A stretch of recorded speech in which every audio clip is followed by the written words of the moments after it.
as prominent MEPs are slamming U.S. President Donald Trump's choice for ambassador to Brussels. RT's Afshin Rattansi sat down with Ted Malloch for his personal views on the matter.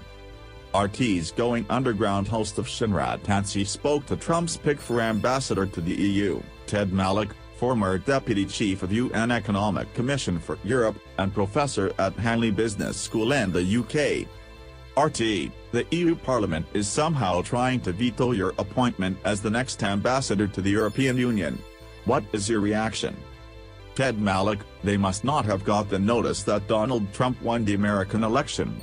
Of course, ambassadors are chosen by their home countries to represent those countries and those national interests in foreign capitals, in this case, in Brussels.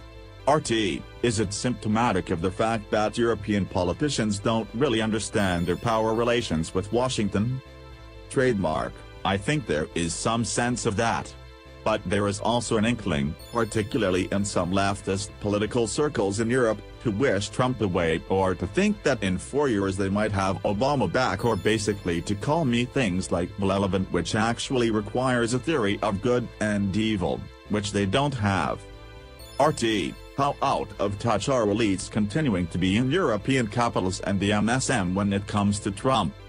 Trademark, I don't think it is just Europe. It is certainly the case around the world. The Davos man is dead.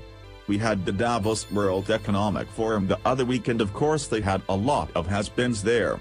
The keynote speakers were all people who were leaving office, for example, U.S. Secretary of State John Kerry. Xi Jinping was their poster boy for globalization, and in effect, China has been a beneficiary of globalization. The 300 million jobs that were created in China was a significant economic fact, but lots of those jobs were taken out of the hallowed places of Western Europe and Middle America. RT, in the diplomatic world, Britain's ambassador to Washington, Sir Kim Derrick, believes that Trump inexperience will be able to be exploited by the UK. Wise for Britain to have a diplomat there that thinks like that? Trademark, good luck. Of course, facetiously, Donald Trump suggested that someone else be the ambassador to the UK. Obviously that didn't come to fruition and wasn't going to happen. Everyone underestimated Donald Trump this entire past year and a half. 17 political candidates and Republican primaries, Hillary Clinton, the most experienced, seasoned pro in American politics. What happened to all of them?